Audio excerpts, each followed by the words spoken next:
Coach Teeden, we're back. What's up, man? We are back, and I'm excited for another great episode. So we got off to a good start. Let's keep this thing rolling, Joe. Yeah, we had a home run on our first one, and I'm telling you, I think we're going to hit a grand slam on our guest today.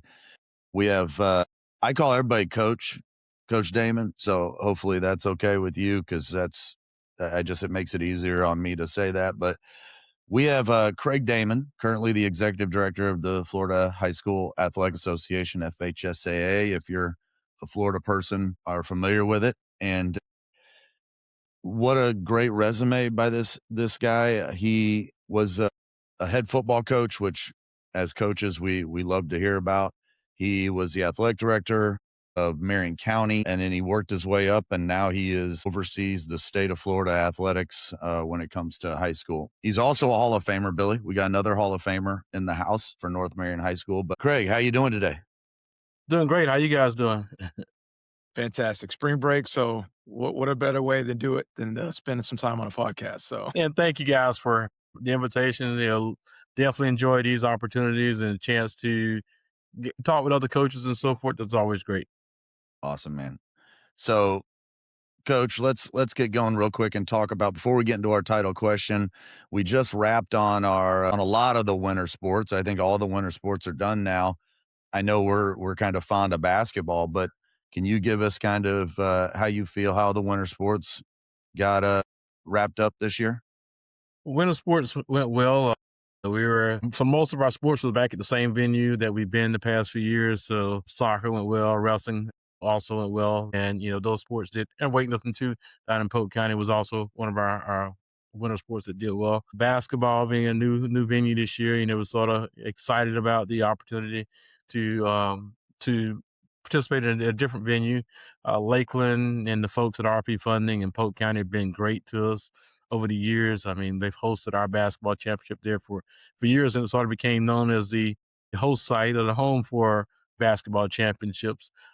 There's some great folks there. Neil with Visit Central Florida, Dan Talbot with Polk County Schools, and all of the volunteers there. They've sort of become like family, an extended family to us, because we've been there for so many championships, for so many years.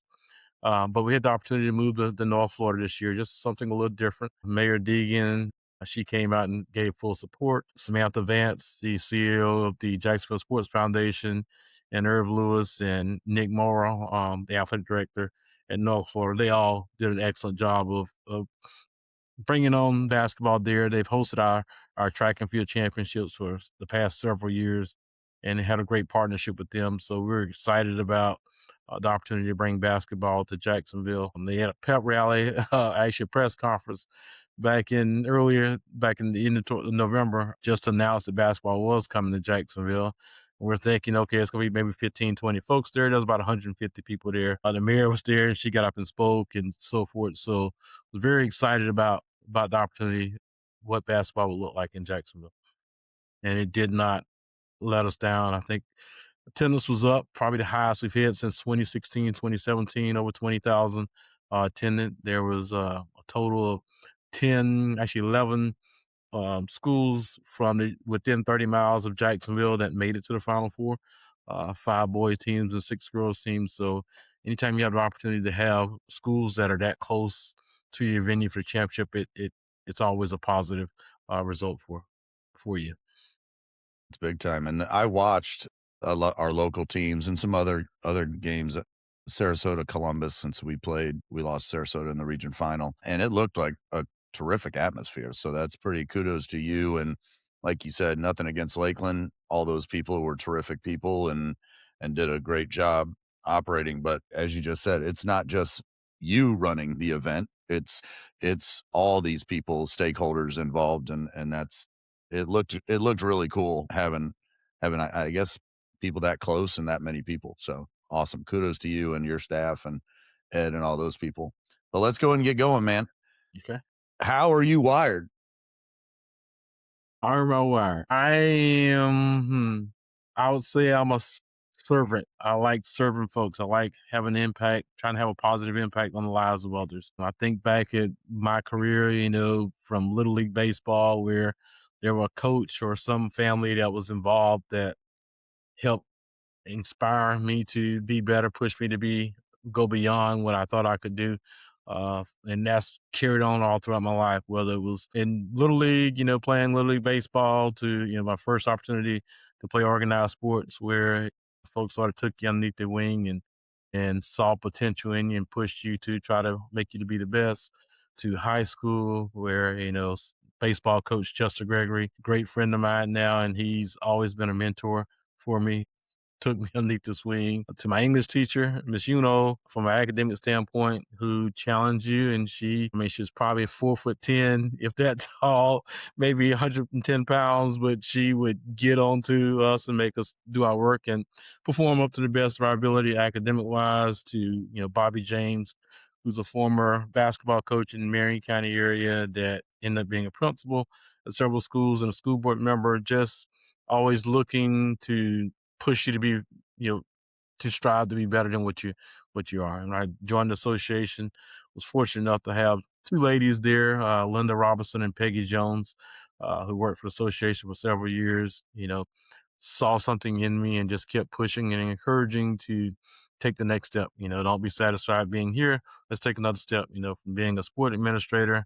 I first got there to second year being over the larger sports that the association run, to being in charge of eligibility and compliance, and then ultimately, executive director. So been fortunate to have people in my corner that, saw potential, that just kept pushing and nudging to push me to be the best. So what makes me how I'm wired is that I like to, or want to try to impact others positively as I've been impacted throughout my life.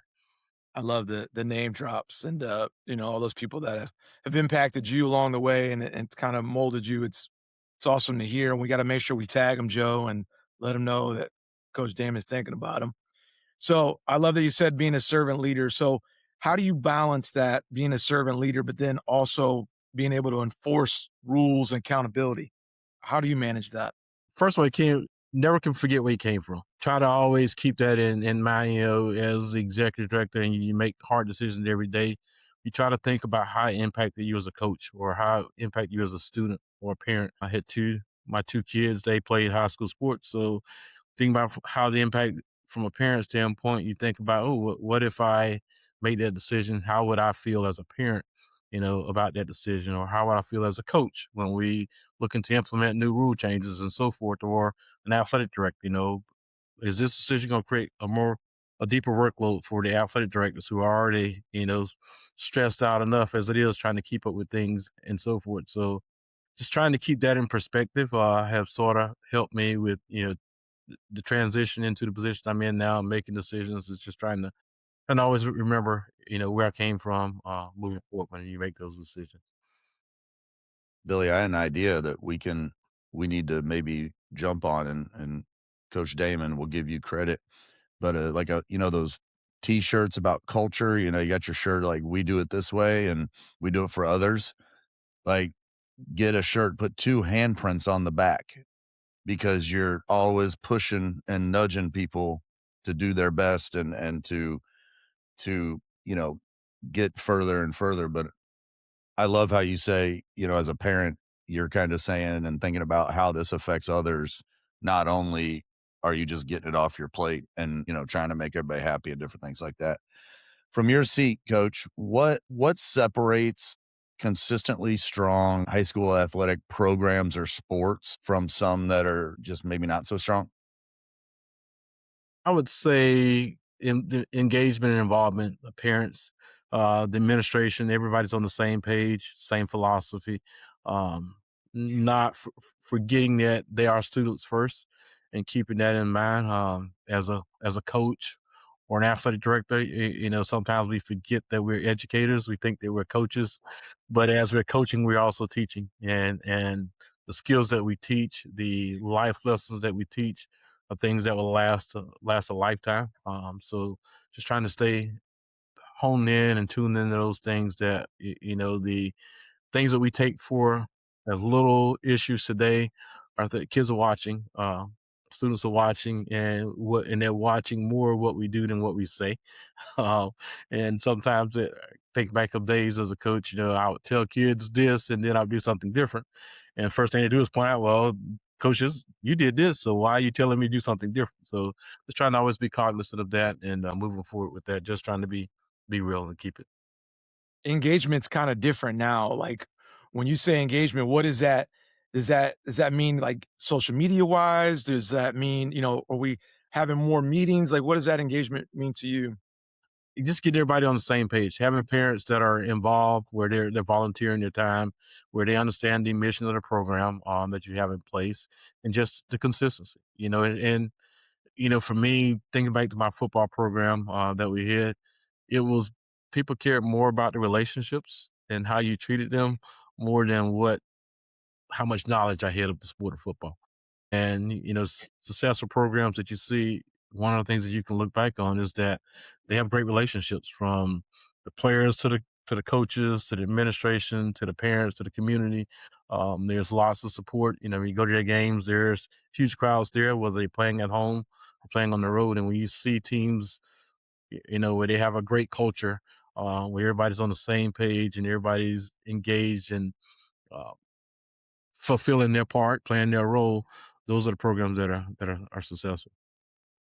Do you feel when you were, say, at the basketball state championship or any of your state championships, when a program walks through the door or you just see how their kids walk in or different things like that, can you tell a difference between, like, a long-standing, terrific, culture versus a team that's, like, I don't wanna say happy to be there because that's not the right term, but just lucky to be there, just they in spite of their culture?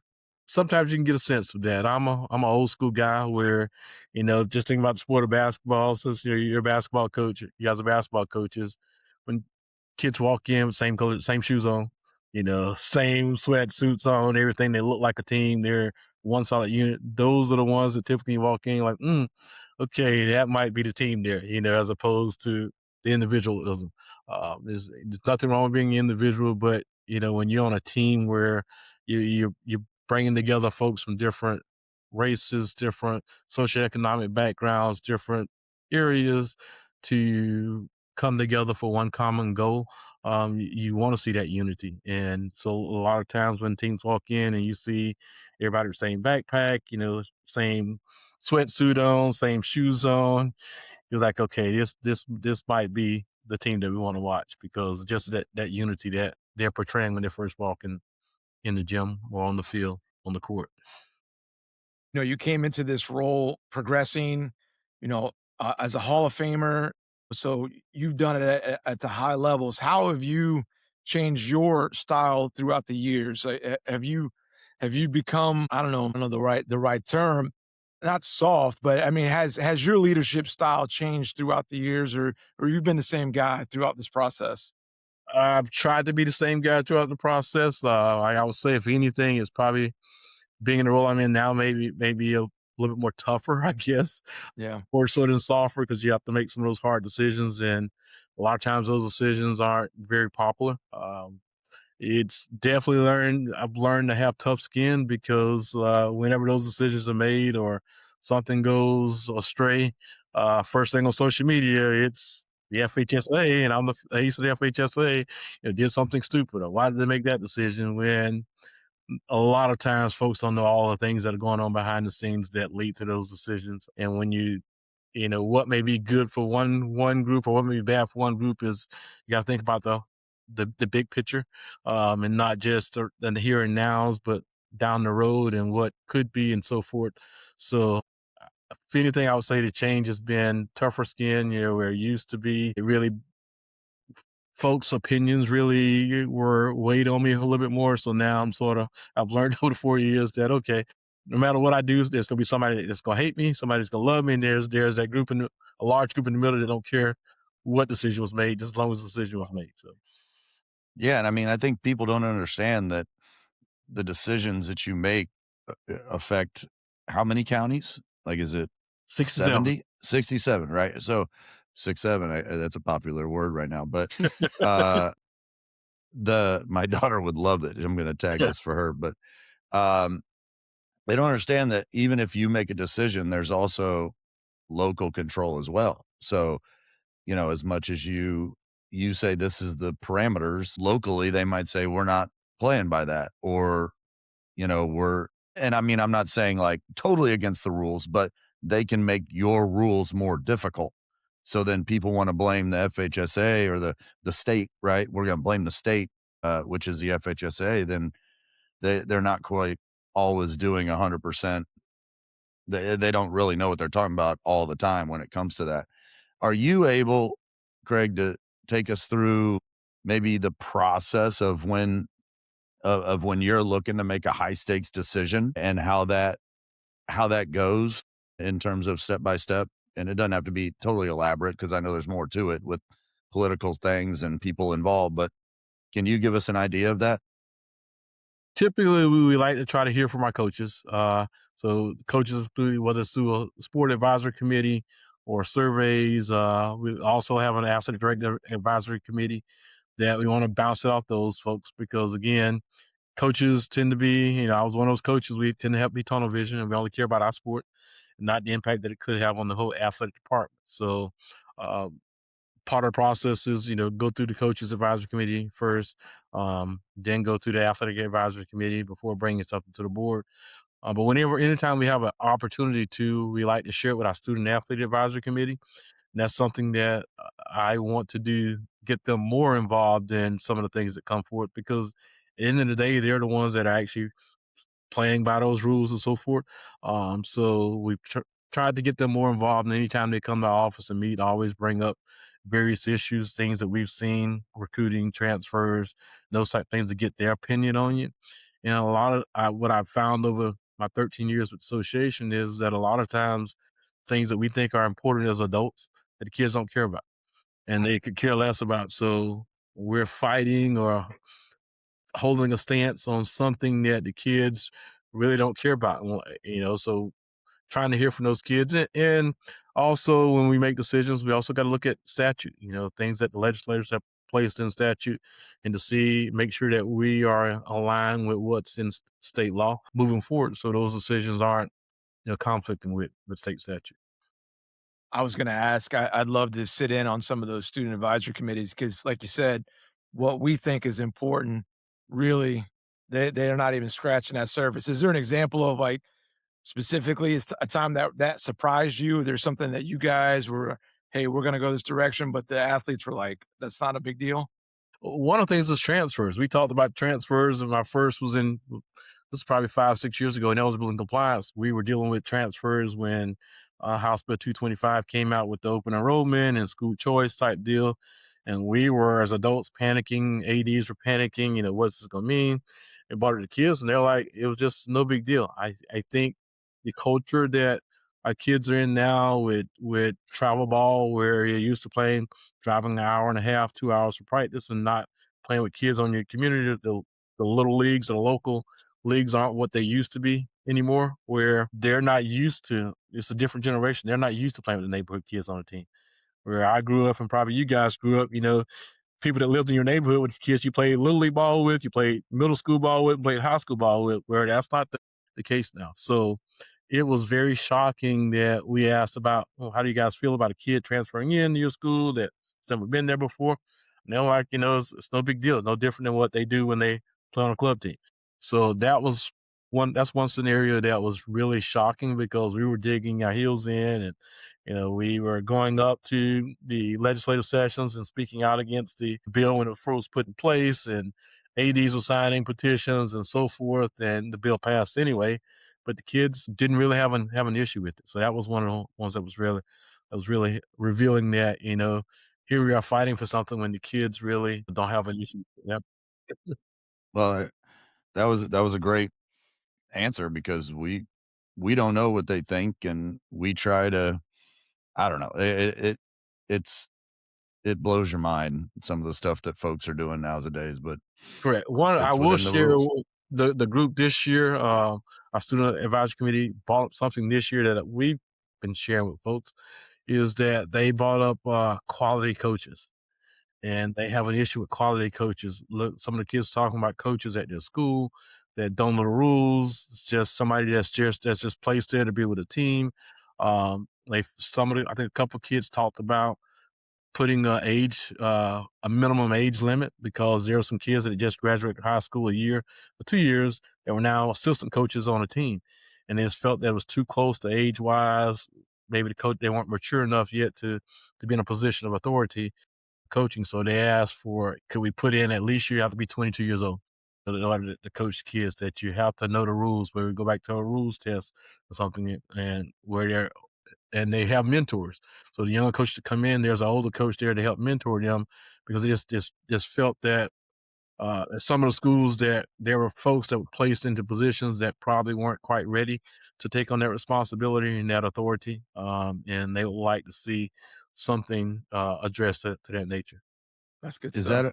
is that another area that is really would be tough for you to kinda have too much input on? Because let's just use my our county, Hillsborough, right? And pretty much statewide, there's just random schools opening up. And in our county, I'm the president of the Tampa Bay Basketball Coach Association. I have just 44 on my email list for like voting for all-stars and different things like that. And I know I'm missing 6 to 10 more. Like and the way the hiring practices are for some of the counties in terms of public schools and different things like that, like how that's one of those things you probably have a tough time. You can put it in a rule, but you're not going to have any coaches if it gets too crazy like that, right?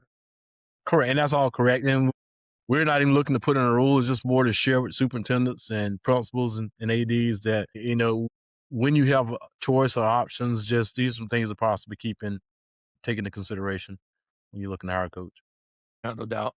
You mentioned the transfers, and I know that's probably, especially this time of the year, we're getting ready for spring football, so we got some shifts and changes. So, I mean, how do you handle, I'm sure you get a plethora of emails and things.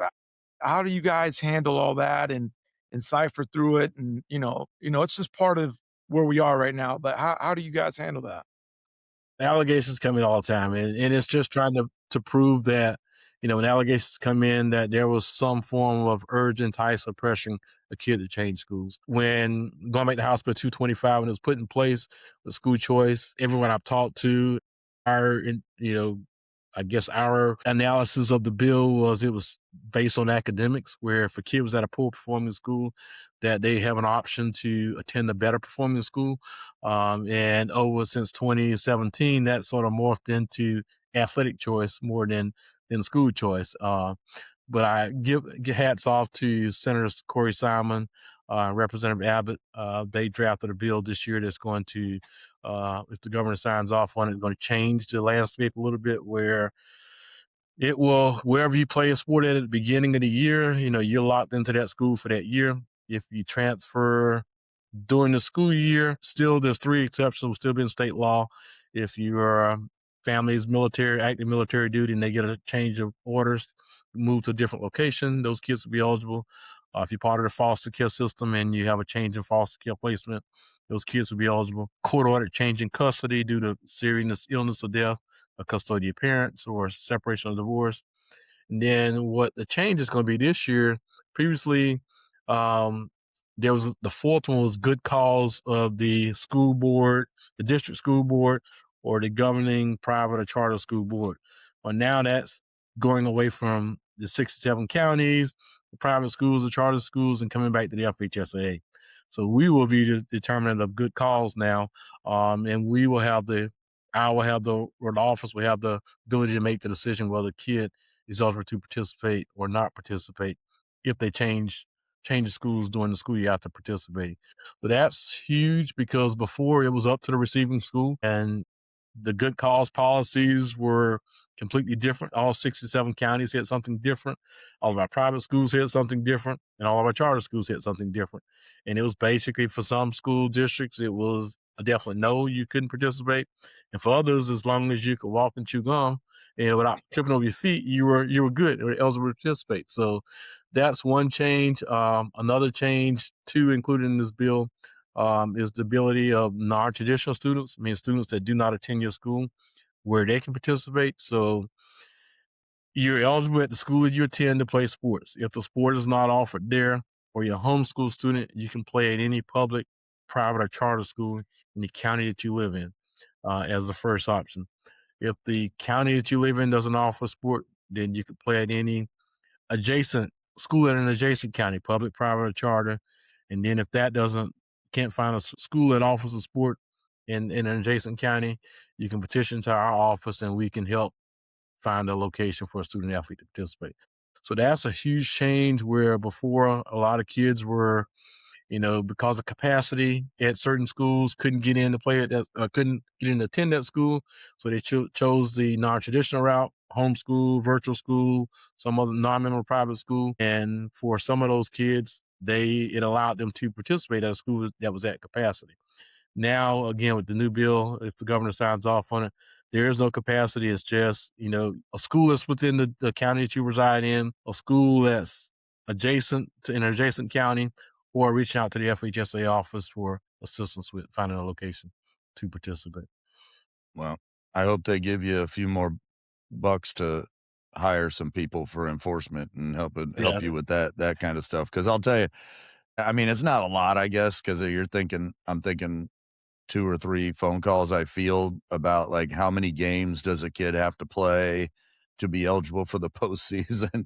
I have a friend who is, they love to throw that one. I have a friend who trying to help this guy out. He's got a kid coming in. He's 6'9". He was at this other school over in whatever. And how many games does he need to play to be eligible for the postseason?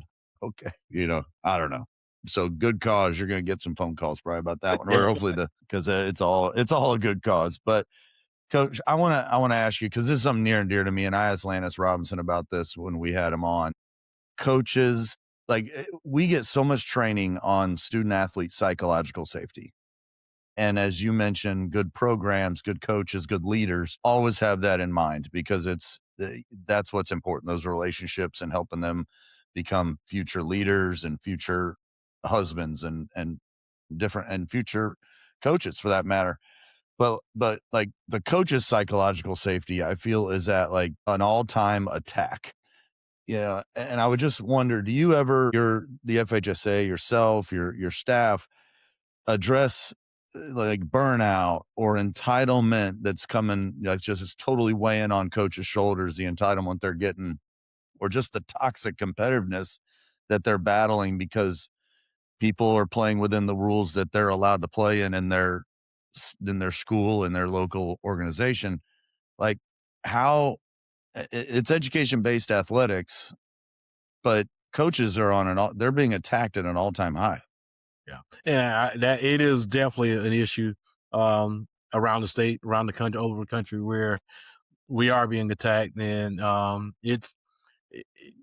I try to share with folks, going back to my days as a coach, when that last playoff game was done in November or December, or whenever last football contest was, I'm telling my principal, like, listen, I'm not talking to you. I will let you know probably in about 2 months whether I'm coming back to coach next year or not.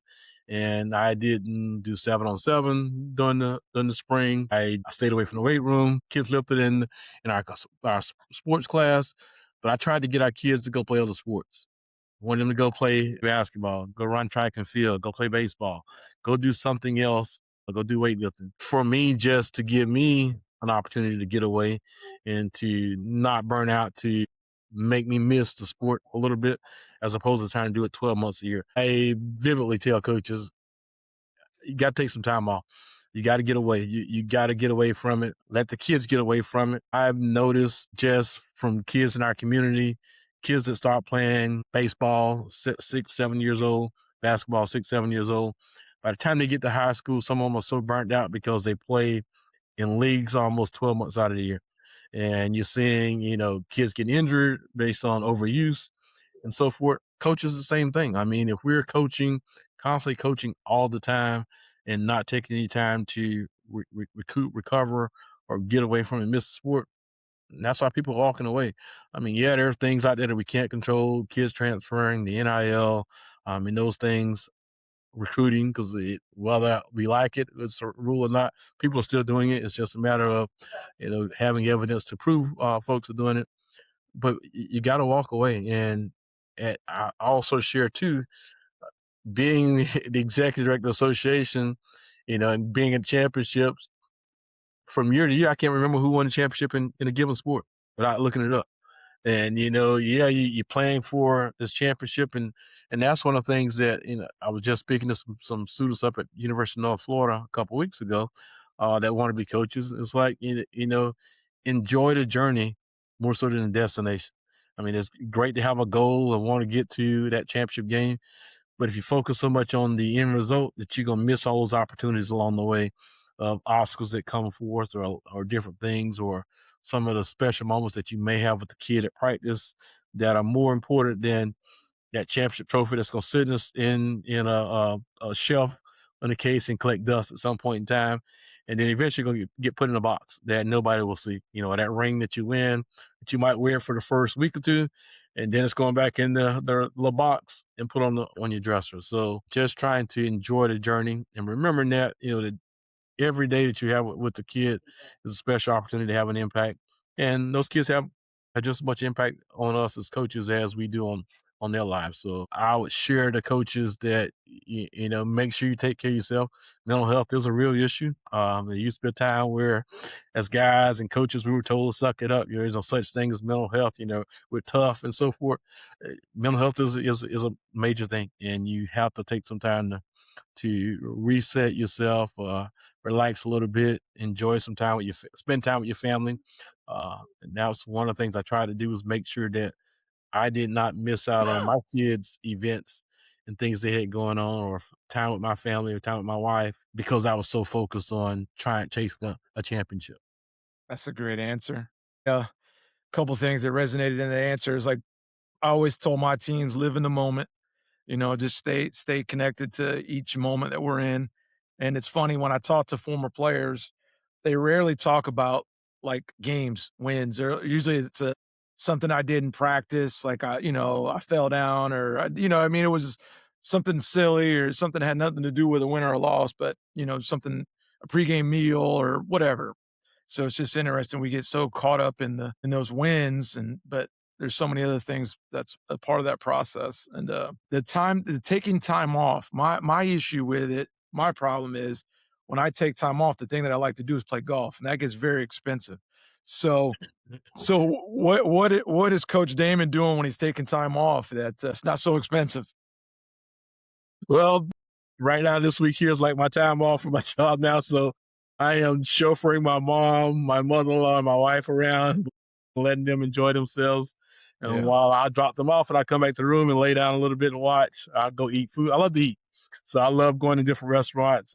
Definitely love the local restaurants. So typically if I'm traveling somewhere, I'm going to go on Yelp and try to find the spots that aren't a national brand or a chain brand, just some little local hole in the wall restaurant that has some of the best food. So that's sort of my go-to. Fishing, I like to fish. Don't fish enough. I've tried golf, but I'm terrible at golf. My baseball days has me slicing everything, so I don't even tip to go out to play golf. But just spending time now that I have 4 grandkids with my grandkids and with my family, because those days are precious. Life is so short. You hear they could be gone tomorrow, and you don't want to, or they could be gone tomorrow. Don't want to ever sit back and regret that. Why didn't I had time and didn't spend the time that I should have spent time with the people that matter the most to you. Great advice. And we appreciate you taking the time on your time off and away after winter sports finished to join us to talk about your your past seasons there.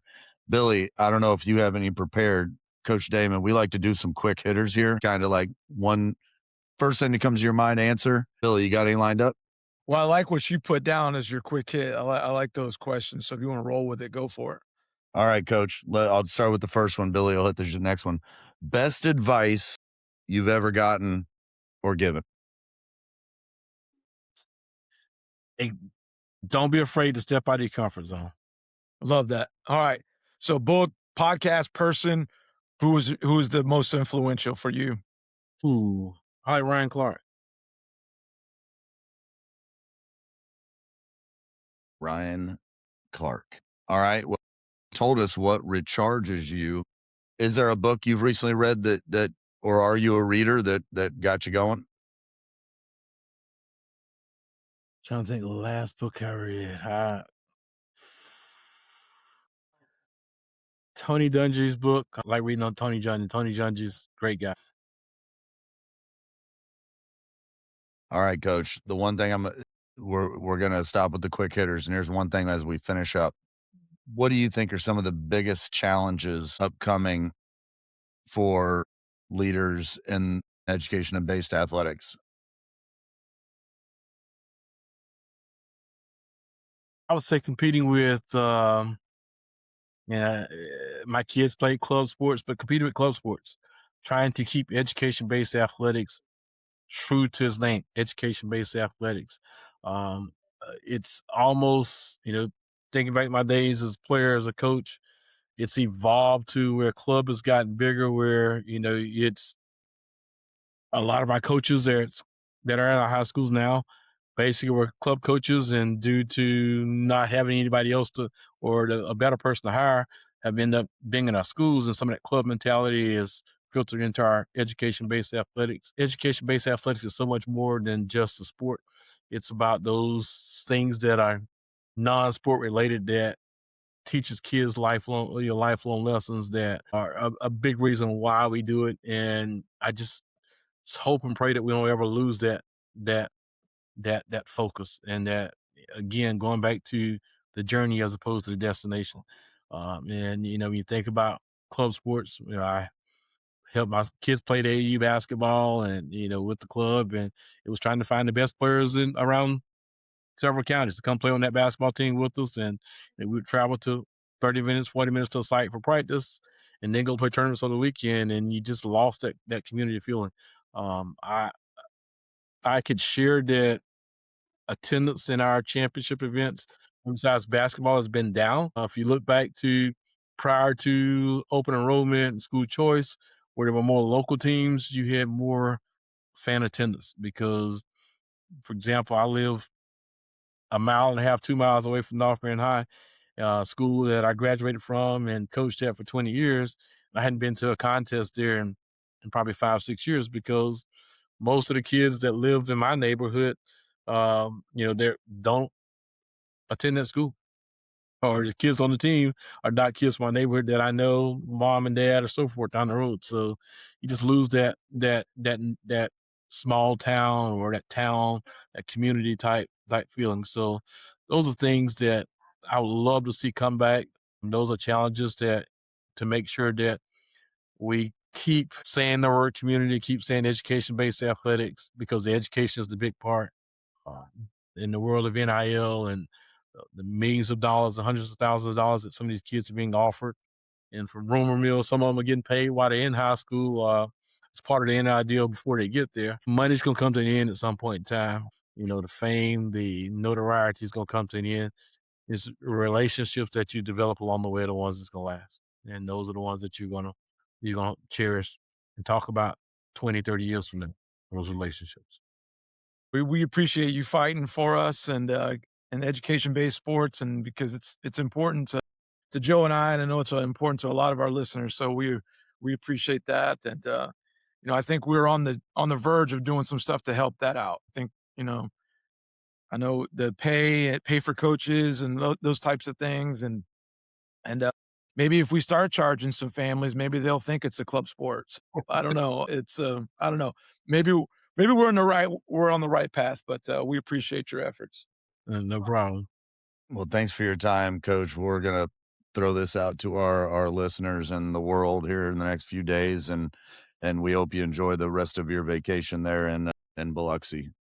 Thank you, guys, and again, appreciate you for the invitation. And anytime you guys want me on, love to be a part of it. Love talking shop. Awesome, man. Awesome.